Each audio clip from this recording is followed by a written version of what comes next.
Welcome to another 21 Hats Dashboard brought to you by our sponsor, The Great Game of Business. I'm Loren Feldman. I'm here with Tracy Beck to talk about the things we think business owners should be following this week. Tracy is CEO of Starboard Collectives, which facilitates CEO forums, and she co-authored the latest edition of the 60-Minute CFO with her father. Welcome back, Tracy. Hi, Loren. Thanks for having me. It's great to have you here.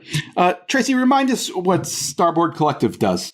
Starboard Collectives facilitates groups of CEOs who are either in the same industry or in very closely related industries. And we meet 2 times a year in person for a couple of days. And on the agenda, among other things, are sharing best practices. And then we also do a comparative financial analysis. So these groups are pretty close-knit, and we sign confidentiality agreements so that we can openly and honestly share our books with one another. And the idea is really that if you trace back the reason for most business failures, they're either directly or indirectly related to financial reasons. And yet no one really starts their business because they love business finance. It's a lot more fun to learn in community with each other and come up to speed on it together. And then you can also avoid so many other mistakes and see, basically how to do or not to do things when you start sharing with people in your industry. I recently heard a stat that almost 80% of business issues are shared and universal. So when we start to share with one another what we've done and, what we've come up with, you're almost certainly going to find someone else who's had the same problem and either already solved it or you can help them solve it. So anyway, that's the real impetus and reason for existing behind Starboard Collectives. And how many industries are you working in at the moment? Well, so our main industry right now is the moving and storage industry. So the guys that come to your house and pack up your things, put them in a truck and move them from point A to point B. So you have members, I guess, who are spread around the country geographically because they're not competitors. Is that right? Right. So we do take care so that you are not in a group with the guy who is running the same exact operation down the road from you. So groups are usually between 8 and 12 companies, and they do not geographically overlap. Got it. What are you hearing from your folks? How's the year starting for them?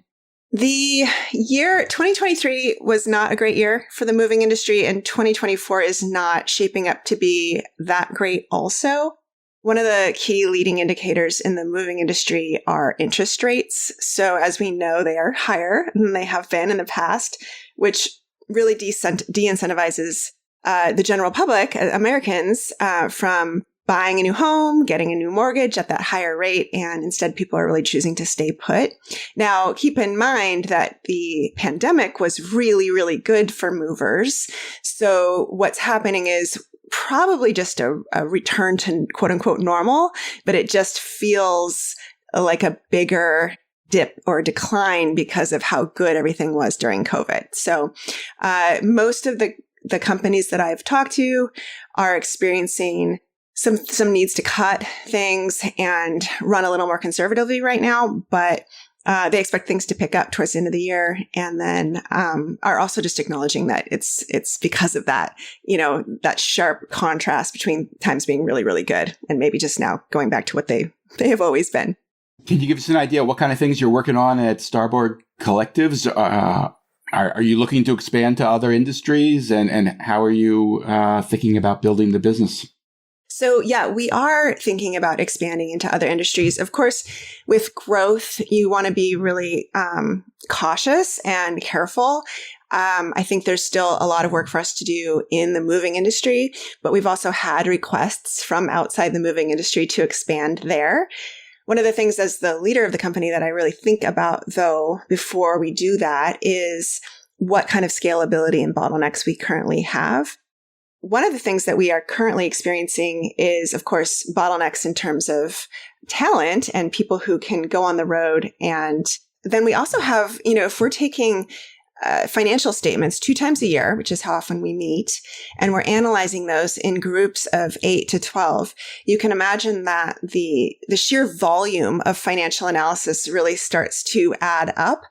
So we have been working on processes and systems that can actually help in terms of scalability there. One of the things that's really important to me also is accuracy and the ability to do really robust benchmarking. Because we have financials that are all in one industry, we have the opportunity to anonymize them and then really provide averages and benchmarks across the ratios and other measures that we track. And then we can do it by region of the company. We can do it by revenue size of the company. Another metric that I'm really interested in looking at is not just size of the company, but how many physical locations you have. So, in other words, these are all factors that are going to affect how your company looks on paper and how your financials look. So we're working on a system that does that is robust and can be accurate and that we can really lean on. And then we're also, of course, looking into the buzzword of AI and what we can do there. When I first started looking into AI, it struck me that it is really good at analyzing and processing structured data. And financial statements are exactly that, is structured data. So we're looking at how can we put together a really great AI tool that is, of course, not going to feed all of this really private and sensitive data out into the general AI universe, but that is within the Starboard walls. And then that is accurate. And that, again, can kind of help facilitate a lot of this analysis that we would do the same way, no matter what, every single way, but yet, still just requiring a human to do it. So we're looking for some streamlining in that realm as well. That sounds really intriguing. Are you thinking that you would use it kind of the same way you are now, that meeting twice a year, you would feed the financials into your AI tool and just get help with that analysis? Or are you thinking that you would set it up so that your members could access it and check it anytime they felt the need? Yeah, both, but definitely in sort of a crawl, walk, run phase. It's so new and I love it. I love the idea of anything that can streamline anything. But at first I would be definitely testing it. And it would just be for Starboard advisors only, right? We would basically always be running it in parallel to our own human analysis so that we're not feeding people inaccurate or incorrect analyses.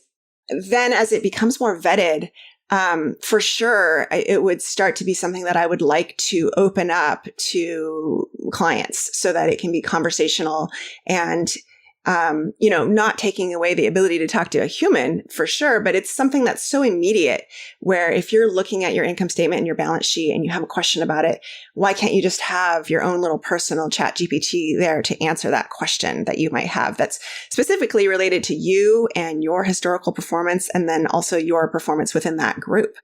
So I see a lot of potential, but by all means, I'm really happy to crawl for quite some time until I feel like we can, walk and run with it. I can't imagine a business owner that wouldn't want to be able to do that. Do you know of anybody who's doing this in a way for the kind of the general population of business owners? I don't know, but I would have to believe that the big guys are out there already getting really excited about something like this. I bet. I would think that, somebody like QuickBooks would be all over it. But no, I don't have any inside sources there that would tell me, one way or the other. So just over here, trying to optimize my own world, I think. Got it. So Tracy, whenever you're here, you usually walk us through some interesting tool of analysis that you don't need AI to do, some aspect of keeping your financials that too many business owners don't realize they should be doing. Is there anything along those lines that you have to share with us today? I do have something that is on my mind lately and that I find is a great topic to talk about. Yeah. The thing that's really pertinent for a lot of the companies that I work with, and again, I'm working with companies right now who are going through hard times, is really talking about, are we properly managing our expenses? And when people go into a downturn or they start to experience hard times in their business, a lot of times the quick the quick thing that we want to do to reverse that trend is increase revenue. And that's fine. And I'm not saying we shouldn't, but also along those lines, we need to take a close look at what's happening in the business. So short of increasing revenue, have we optimized our expenses? And a lot of times, if it's a mature company and they've been in business for a while, they're probably optimizing the cost of their cost of doing their work, right? So if it's like an advertising agency, they've probably got a really great margin on all of those billable hours that they charge for. If it's a retail store, they probably have a really great margin on the t-shirts that they sell. And those things typically fall in line. The more money you make, the more money you spend on those things. But the less money you make, the less money you spend on those things, right? It kind of manages itself. But the next line of expenses that we really have to look at are all of the other expenses. And those are usually referred to as overhead or operating expenses. And the problem with operating expenses is that as revenue goes up or down, those just stay the same. So if times are good and revenue is high, those expenses don't feel like a big drag or drain on the business. And we're not that upset about paying the rent, paying the utilities, paying the phone bill, paying for our office assistants and all those things. But when times are tight and revenue is lower, it becomes a much bigger issue. And they typically don't change unless we as business owners make them change. And I will also say that usually it's painful and we don't like doing it. It takes a lot of scrutiny, and sometimes it means letting people go, human resources go, which nobody really likes to do. But the problem is if we don't do it, it just gets worse and worse. There's a saying that says our first loss is the least loss. So we really have to look at this stuff as soon as it starts happening and take action sooner rather than later. So one of the things that I coach companies to do in doing this is to figure out what your break-even revenue is. So that would be the amount of money that you need to make in revenue on a monthly basis to not make $1 and not lose $1, but to end at zero. And we use that as a number, like a marker, so that we know if that revenue number isn't going to hit break even, we probably need to take some sort of action. And it's just one of those things that sounds pretty logical, but is really worth repeating because it's that thing that we push to the back of our minds when we know we might have to do it. We would like to do anything else than this. Is there any trick to calculating break-even revenue? There is a trick to calculating break-even revenue. This is not a pitch, but if you go on 60minutecfo.com and you click resources, there are some Excel spreadsheets there that will help you calculate break-even. But break-even is actually a function of knowing what your variable costs are and what your revenue might be at any given point in time, and then calculating your overhead costs. I won't go through the formula here, but it's just that simple. So if you can pull an income statement, and then if you can ask yourself, does this cost go up when I make more money and go down when I make less money, then you're well on your way to doing that calculation. Got it. Do you have any rules of thumb for deciding when it really is time to take action? I mean, lots of businesses are seasonal, or they ebb and flow, and business owners have learned not to panic because of one down month. How do you think about determining when, all right, it's time to do something here? Oh my gosh, I'm so glad you said the word seasonal, because there are a lot of companies that are quite seasonal, and the moving business is one of them. So a lot of companies in the moving and storage industry accept and are expecting to lose money at the beginning of the year and at the end of the year, and to make money in the summer, essentially, which is when most households move if they can choose to, because kids are out of school. It's easier to make a move at that time. And I would say to that, the problem with that thinking is in a good year, you'll probably end up okay. But if you're already forecasting a down year, that is too much burden to bear for your company. And it is a lot of risk that you are putting on your peak season to perform exceptionally well.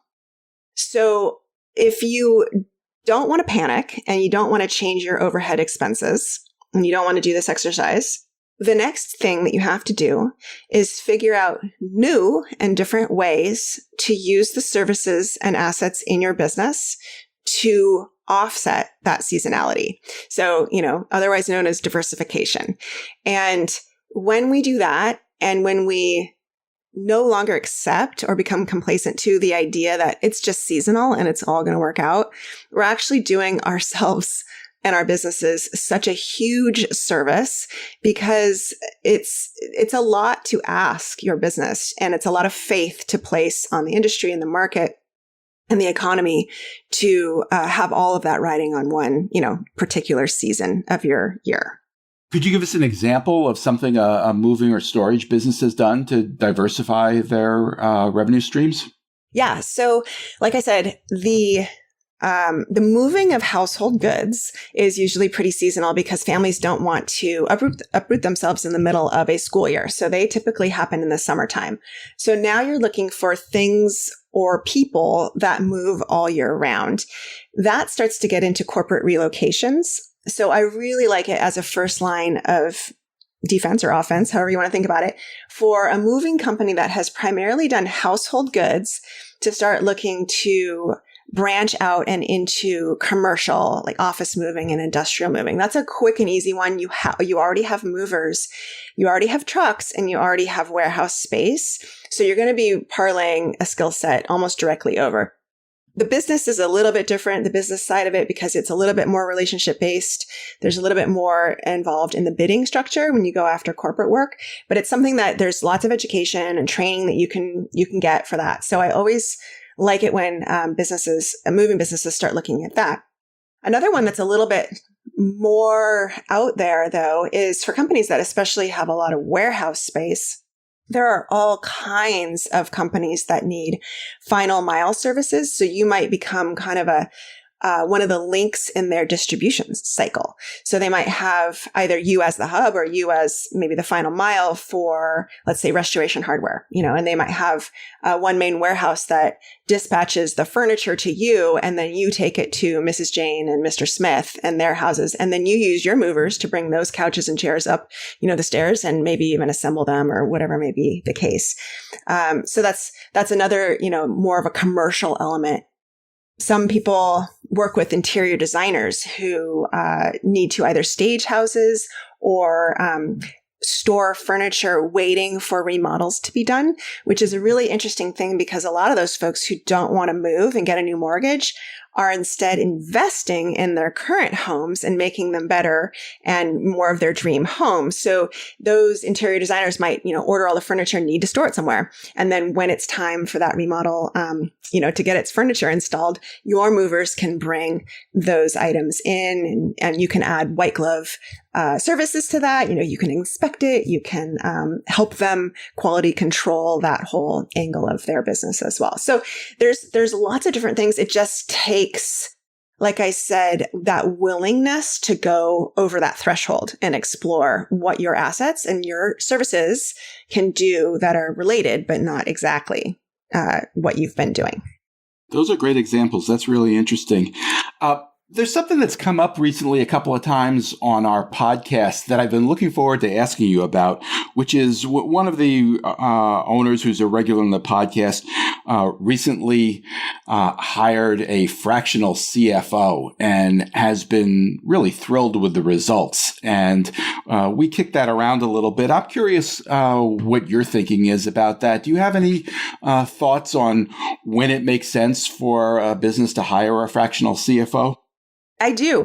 I want to start by saying I love the fractional CFO model, and it has democratized a service and a key element of business for so many companies that wouldn't have normally been able to hire that as a full-time employee within their business. So I think it's great. I think it's also really great for the fractional CFOs because they get to work with a variety of businesses And I think they ultimately become better at what they do by doing that. So I think it's really, really cool model.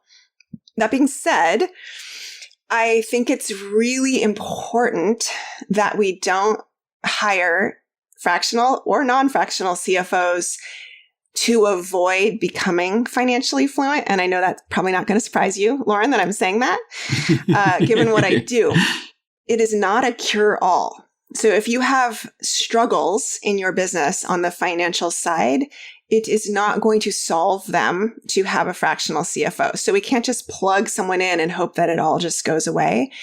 I think that even though they are more affordable, they are still an expense. And if you really want to capitalize on having somebody like that on your team, you're going to get the most out of that investment if you yourself know what you are looking for out of them. So you want to be able to direct them and tell them the metrics that you look at that are important for you to know. You're going to want to be able to ask for and then receive better financial statements and reporting and, in a timely manner, and expect that those questions that you ask come back in a way that you understand. And, just really make sure that you're getting your money's worth and not passing the buck, right? No pun intended on that one. So yeah, no, I think it's really, really good. The other things that are worth noting is you can also get really great fractional bookkeeping and fractional controller services. So depending on what your needs are, you don't have to, I know fractional CFO is more of the buzz term, but you might also get a lot of value out of some of those other, accounting professionals and teams or team members in that department that could really help you get to where you're going before you actually bring in the CFO. And then did you also ask me when you should bring that in, someone like that in? Yeah. What's the right size business or the right need that justifies the expense you're talking about? Well, like I said, so if you've already gotten yourself to a place that your accounting department is, you're not throwing a fractional CFO at this to make a bunch of problems go away. I think that's the first step. I mean, if you at first have not produced or procured an accurate and regular cadence to just the bookkeeping side, you really want to start on that level, right? You're kind of looking at it in two realms. The bookkeeping side is hygiene, right? It's like making sure that all of your transactions are accurately coded and input into your accounting software so that you can get accurate reports out of it. And that in and of itself it is very, very painful if you're dealing with that and it's not accurate. So attacking that first. And then bringing on a controller who's helping you manage the day-to-day ins and outs of the money and how you're doing accounts payable and receivable, managing all of that, I think would be the next phase. And so then if you have those two bases covered, and then you as the owner or the leader or the CEO are receiving timely and accurate reports, and you've done enough financial fluency work with yourself to understand what metrics are driving your company, then I think it's a really great time to bring in the CFO, because the CFO isn't necessarily going to be a great teacher. That's the first thing. It would be lovely if they are. That would be a huge value add, but we can't necessarily rely on that. So we have to know what we're asking for. And then they can come in and you can have that really elevated conversation around what you need. And they will add all of the insights on top of the hygiene that your bookkeeper and controller have built. As far as revenue size goes, that can really vary based on what your company does. If you're a pretty lean service-based company and maybe you have all remote workers, you might need that level of advisement maybe before you even hit $1 million. But what I usually see it adding the most value for is the companies that are in the $1 to $2 million range. They're really starting to need that extra layer of outside input in the form of a CFO or fractional CFO. Let me throw the specific example that we discussed at you and see what you think. It was brought up by an owner who has a small business under $5 million in revenue, but substantial and growing fast. And this owner is stretched thin, working way too many hours and too many days, and didn't even realize this, I think, but wasn't sure which of her many services were profitable and which ones weren't. And also wasn't sure that her bidding of jobs was as effective as it should be. Wasn't keeping track of how many hours these jobs actually required of her employees. So she didn't really know for sure which jobs were paying off and which ones weren't. And she had a fractional CFO who came in, who apparently provided tremendous help in both those areas, figuring out which services were profitable and helping her understand better how many hours were required, and which allowed her to make better bids on jobs. Does that sound like a good use of a fractional CFO to you? That sounds like a slam dunk. Yeah, absolutely. And it sounds like the company was really ready for that level of analysis and question asking. So they, clearly had some processes they were using, and what, was able to happen with the fractional CFO is they came in and identified and were able to analyze how those jobs were being costed and what those margins were per job and, probably per, for the whole business mix. And that kind of strategy level, I could see how the owner was like really ready. That's a pretty clear ask of a CFO, right? So, I don't think she asked. I'm not sure she even realized how much she needed that help. But the CFO came in and was there for a while. And it was just more of a Q&A, a regular Q&A session. And eventually the fractional CFO realized that there was this opportunity to provide more value. And I think they were both very happy with the way it turned out. Oh, that's even better. Yeah, no, and I think that that's a fair thing to note as well, that it probably won't happen on day one, and that, you're going to need to let the fractional CFO come up to speed, really dig in, take some time. It might not happen immediately. Sometimes, we used the word panic earlier, and when, if what I don't want people to do is to think that this is just something that if you want to push the panic button, get the fractional CFO in there and all your financial worries will go away, right? It's going to take a conversation. It's going to take some time. It's going to take them coming up to speed, understanding your company. And you'll need to be involved with that, so it's a give and take. It's a two-way street for sure. Tracy Beck is CEO of Starboard Collectives, which facilitates CEO forums, and she co-authored the latest edition of the 60-Minute CFO with her father. This episode was brought to you by The Great Game of Business, which helps businesses use an open book management system to help build healthier companies. You can learn more at greatgame.com. Tracy, it's always a pleasure. Thank you so much for taking the time. Awesome. Thanks for having me, Lauren. Have a great week, everybody.